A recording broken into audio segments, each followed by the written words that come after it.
الذين آمنوا صلوا عليه وسلموا تسليما سيدنا وشفيعنا مولانا الصلاة والسلام عليك سيدي یا رسول اللہ.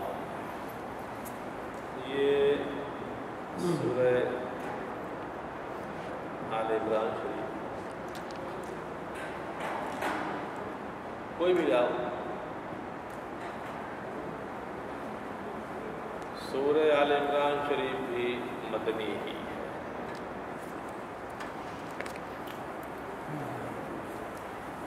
اور اس میں میں سمری بول رہا ہوں پورے سورے کی. اس میں 2-3 خاص چیزوں سے ڈسکشن کی گئی ہے. ایک تو یہ ہے کہ کچھ اسلامی قانون بیان کیے گئے اور کچھ historical fact, Islamic historical fact بیان کیے گئے ہیں اس کے. اور تیسری بات جو ہے وہ اخلاق کے اوپر بہت زیادہ اس میں فوکس کیا گیا ہے. ہسٹوریکل فیکٹ جس میں بیان کیا گیا اس میں چند باتیں یہ ہیں. حضرت زکریا کا واقعہ، حضرت مریم کا واقعہ، عیسیٰ علیہ السلام کا واقعہ، قبلے کی کے تعلق سے بیت اللہ شریف کی بنیادی حیثیت، جنگ بدر کا واقعہ، قرآن پاک کے جمع کرنے کا واقعہ،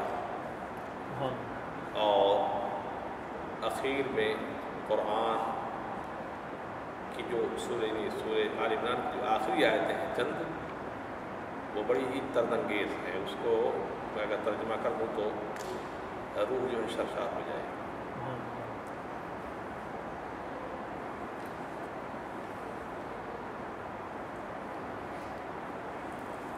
اس آیت کریمہ میں، اس سورہ پاک کے اندر ایک بنیادی عقیدے کی وضاحت کی گئی ہے. جو لوگ ہمارے درس میں حاضر رہے ہیں وہ جانتے ہیں. وہ بنیادی عقیدہ اس میں یہ ہے کہ قرآن پاک کی آیتیں 3 طریقے کی ہوتی ہیں.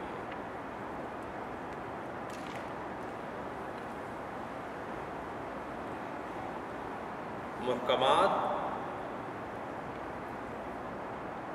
مقطعات، متشابہات. یہ 3 طریقے کی قرآن کی آیتیں ہوتی ہیں.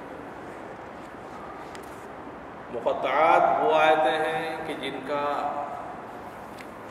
معنی، ان کی مراد، ان کا مطلب اللہ تعالیٰ جانے، اس کے رسول جانے، یا اللہ اور اس کے رسول نے جس کو بیان کر کے بتا دیا ہو وہ جانے بس. جیسا الف لام میم، الف لام را، یہ مقطعات ہیں. دوسری آیتیں ہوتی ہیں متشابہات. متشابہات وہ آیتیں ہیں کہ ورڈز کی میننگ تو کی جائے، ترجمہ اس کا ہو جائے، لیکن اس کے کہنے کا مطلب کیا ہے یہ پتہ لگانا مشکل ہے.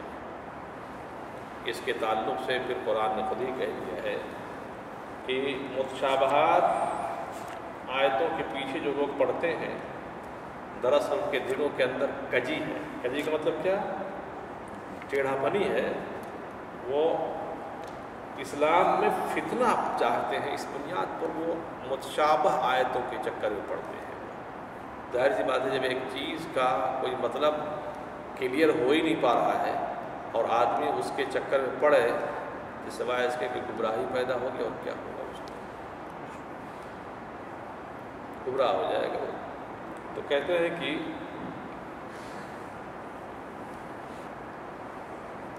وَمَا يَعْلَمُ تَعْوِيلَهُ إِلَّا اللَّهُ وَالرَّاسِخُونَ فِي الْعِلْمِ.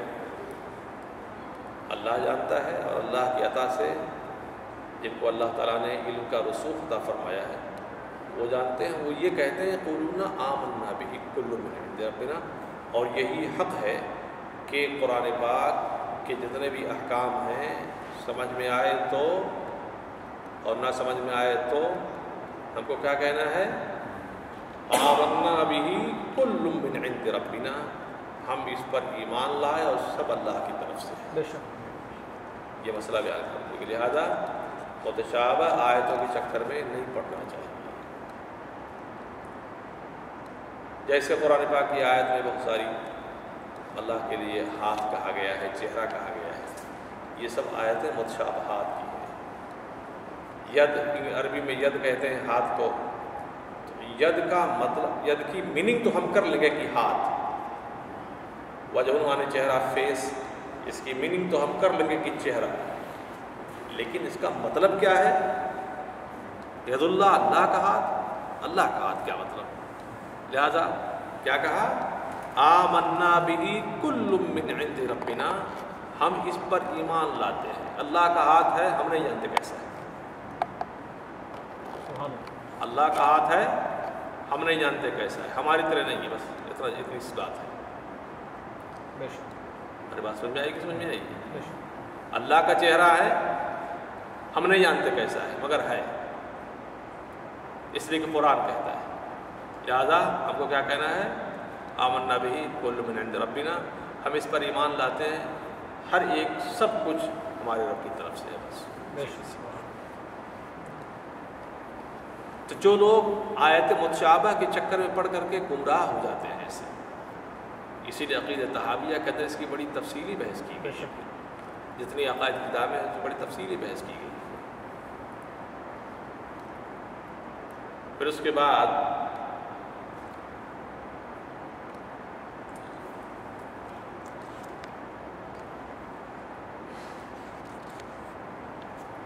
اسی میں اللہ تعالیٰ کی قدرت، حکمت بیان کرتے ہوئے باتیں آگے بڑھتی رہیں۔ پھر حضرت زکریا علیہ السلام کا واقعہ، حضرت مریم علیہ السلام کا واقعہ بیان فرمایا گیا۔ قل ان کنتم تحبون اللہ فاتبعونی، آپ لوگ اس پر بہت تقریریں سنی ہیں، اس پر تقریر کرنے کی ضرورت نہیں ہے، لیکن یہاں پہ ایک چیز میں بتاؤں جس کو غوث زمان سیدی حضرت عبدالعزیز دباغ رحمۃ اللہ تعالیٰ علیہ نے ابریز شریف کے اندر بیان فرمایا، وہ ایک مادہ ہے، اس کو سنیے۔ قل ان کنتم تحبون اللہ فاتبعونی یحببکم اللہ، یا رسول تم کہہ دو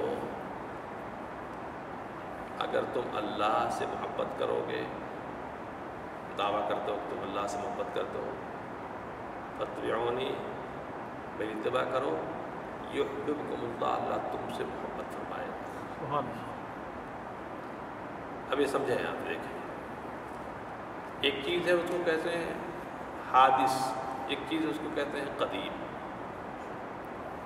یہ جو دو جسٹ اپوزٹ ورڈ ہیں۔ قدیم اسے کہتے ہیں کہ جس کے لیے کبھی بھی کوئی زمانہ اس پر نہ گزرا ہو، نہ وہ ختم ہونے والا ہو، نہ اس کے اوپر ایسا ہو کہ صاحب پہلے نہیں تھا پھر ہوا پھر نہیں رہے گا، ایسا نہیں۔